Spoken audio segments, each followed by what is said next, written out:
अस्सलामुअलैकुम, कैसे हैं आप लोग। उम्मीद करती हूँ खैरियत से होंगे। आज की इस वीडियो में मैं आपको बताऊंगी कि क्या वाकई बेकिंग सोडा से आप अपनी स्किन को नीट एंड क्लीन कर सकते हैं या नहीं। तो उसके लिए आपने इस वीडियो को लास्ट तक ज़रूर देखना है, ठीक है। उससे पहले मैं आपको दो चीज़ें बता दूँ। सबसे पहले तो बेकिंग सोडा आपने लेना है और बेकिंग पाउडर नहीं लेना, बिकॉज़ ये दोनों डिफरेंट हैं। बेकिंग सोडा जो है वो हम यूज़ करते हैं स्किन के लिए, ठीक है।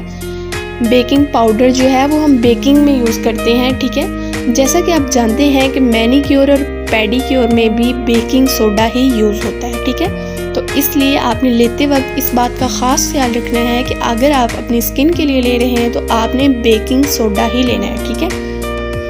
और स्टार्ट करते हैं अपनी वीडियो स्टार्ट करने से पहले अगर आपने हमारे चैनल को सब्सक्राइब नहीं किया तो सब्सक्राइब कर लें और साथ लगे बेल आइकन को भी प्रेस कर लें ताकि हमारी आने वाली हर वीडियो का नोटिफिकेशन आपको मिलता रहे। तो सबसे पहले हम देखेंगे इंग्रेडिएंट्स। उसमें हमें चाहिए सबसे पहले एक बाउल में पानी। थोड़ा सा पानी हमें यूज़ करना है, ज़्यादा नहीं लेना। तो आपने पानी ले लेना है। उसके बाद हमें चाहिए बेकिंग सोडा। जितना आप अगर अपने फेस और हैंड दोनों पे अप्लाई करना चाह रहे हैं तो इस हिसाब से आप 2 टेबलस्पून ले लें, नहीं तो मैंने लिया है 1 टेबलस्पून, ठीक है। इसके बाद हमें चाहिए लेमन। आप लेमन की बजाय टोमेटो भी यूज़ कर सकते हैं, बट मैं लेमन यूज़ करूँगी, ठीक है। ये एक मैंने लेमन लिया, इसका हाफ पीस जो है वो मैं इसमें स्क्वीज़ कर दूँगी। तो उसके बाद हमें चाहिए एक स्मॉल बाउल और एक स्पून जिसमें हम अपना ये पेस्ट बनाएंगे बेकिंग सोडा का, ठीक है। और उसके बाद हमें चाहिए एक ब्रश। आप जैसा कि जानते हैं कि ब्रश की मदद से हम इजीली अपने हैंड्स पे या अपने फेस पे अप्लाई कर सकते हैं। इसकी बजाय अगर आप फिंगर से यूज़ करेंगे तो वो नीटनेस नहीं आएगी चीज़ में, ठीक है। अब मैंने ले लिया है एक बाउल और एक स्पून। इसमें हम बनाना स्टार्ट करते हैं। तो सबसे पहले हम इसमें ऐड करेंगे बेकिंग सोडा। जैसा कि मैंने पहले भी आपको बताया कि मैं 1 टेबलस्पून लूँगी, मैंने हाफ़ अब ऐड कर दिया, हाफ़ और कर देती हूँ, ठीक है। मैं जस्ट अपने हैंड्स पे अप्लाई करके दिखाऊंगी, ठीक है। आप इसे फेस पे भी अप्लाई कर सकते हैं। उसके बाद ये जो हमने एक लेमन लिया था इसको मैं नाइफ़ के साथ कट कर दूँगी, ठीक है। ये नाइफ़ ले लिया मैंने, इसके साथ मैं कट करती हूँ उसको।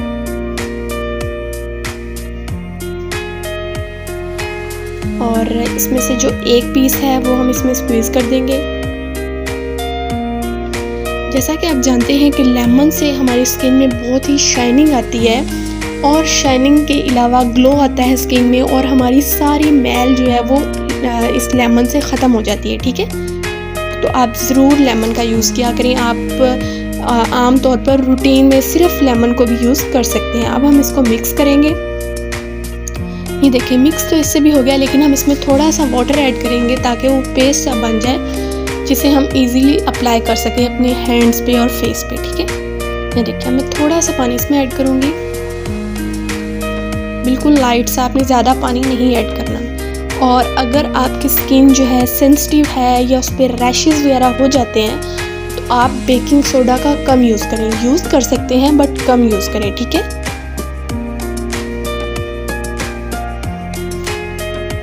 अब देखिए कि हमारा पेस्ट रेडी हो चुका है। अब मैं ब्रश देखें इसके साथ लग गया, तो अब मैं अपने हैंड्स पे अप्लाई करके आपको दिखाती हूँ। देखें ब्रश की मदद से आप बहुत इजीली अपने हैंड्स पे अप्लाई कर सकते हैं। और अगर आपकी फेस पे एक्नी प्रॉब्लम है या कुछ भी है तो आप ये यूज़ ना करें। जैसा कि मैंने पहले आपको बता दिया है कि सेंसिटिव जिनकी स्किन है वो बेकिंग सोडा का यूज़ ना करें, और अगर फिर भी करना चाहें तो बहुत ही थोड़ा यूज़ करें। और अगर जैसे ही आपको लगाएं, अगर आपकी जलन हो स्किन पे, आप फ़ौरन उसे उतार दें, ठीक है। देखिए अब मैंने अच्छी तरह अपने हैंड पे अप्लाई कर लिया है। आपने देखना है कि 2-3 मिनट्स में ही हमारी सारी जो मैल है वो उतर जाएगी। उसके बाद आपने जाके अपने हैंड्स को वॉश कर लेना है, ठीक है। अब मैं भी अपने हैंड को वॉश करके दिखाऊंगी आपको कि उसके बाद मेरे हैंड में क्या डिफरेंस आ रहा है और क्या रिज़ल्ट आपके सामने आता है, ठीक है। देखिए आपने ब्रश की मदद से ज़रूर अप्लाई करना है, ठीक है। तो देखिए हैंड वॉश करने के बाद आप रिज़ल्ट देख सकते हैं कि कितना ज़्यादा डिफरेंस आ गया है मेरे हैंड में बेकिंग सोडा लगाने से। तो मुझे उम्मीद है कि ये वीडियो आपको ज़रूर पसंद आएगी। अगर वीडियो अच्छी लगे तो हमारे चैनल को लाइक कर लें, सब्सक्राइब कर लें और साथ लगे बेल आइकन को भी प्रेस कर लें ताकि हमारी वीडियोज़ के नोटिफिकेशन आपको मिलते रहें। खुदा हाफिज़।